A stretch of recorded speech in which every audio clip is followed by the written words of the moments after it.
السلام عليكم ورحمة الله وبركاته أصحابتا دمان bartayda Facebooka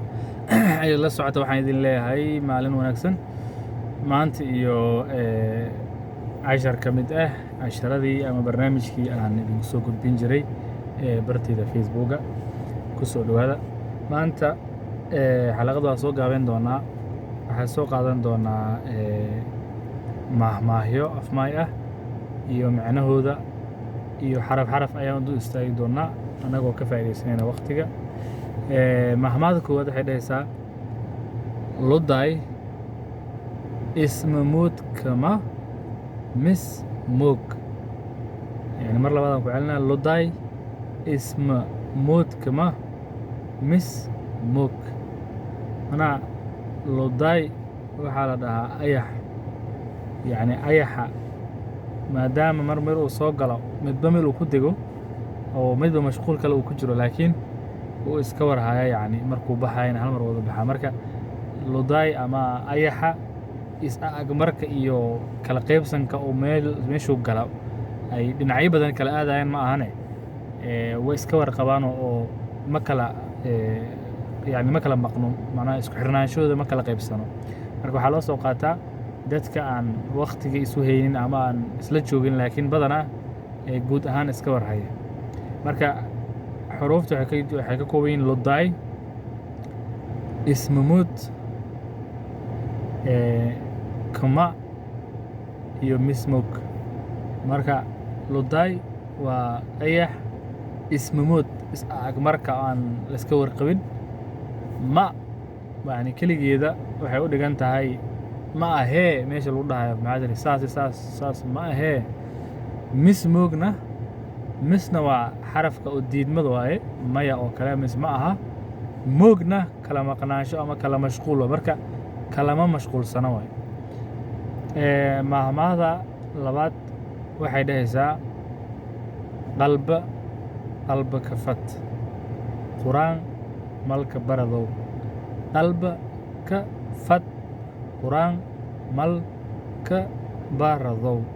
يعني قلبك يعني inaad qalbiga yani ka jeclaatid ama ka rabtid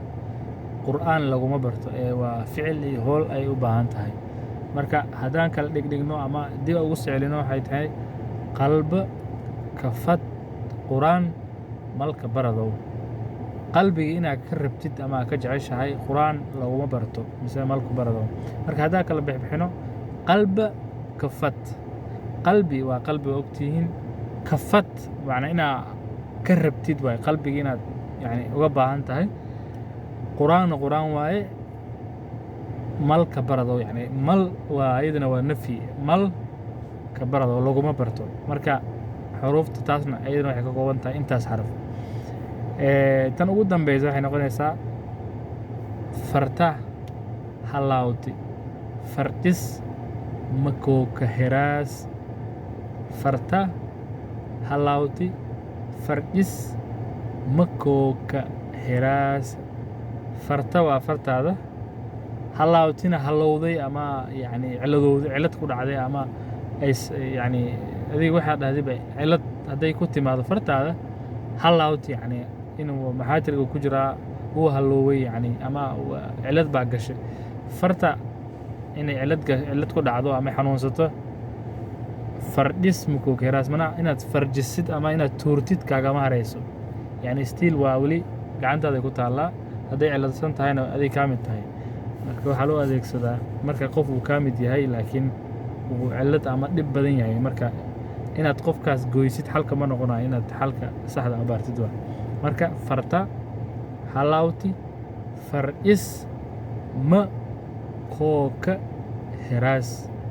fartaada halowday ama ciladowday ama xanuunsatay kaagama harayso inaad iska saartid yani inaad iska tuurtid leannu ma noqonayso gacantaada ay ka mid tahay jirkaaga ayay ka mid tahay marka dib aan u soo celinaynaa mahmaahda saddexdooda midda koowaad luday ismamood kama mis moog ayaxa is-agmarka ma ahee wuu iska warqabaa tan labaad qalba ka fad quraan mal ka ba baradow qalbaka fad quraan malka baradow inaad qalbiga ka rabtid quraan lagama barto ee ficil ay u baahan tahay tan ugu dambaysa waxay noqonaysaa farta halawti fardhis makooka heraasa fartaada ciladowday ama xanuunsatay ama adi dhib ku dhacay inaad tuurtid ama inaad yani waa iska bixinaa dhaxdid ama iska jaraa ama waxaad dhahdidba aad dhahdo xal ma noqonayo ama kaagama harayso marka maanta darsigeena halkaasuu ku egyahay waa mahadsantihiin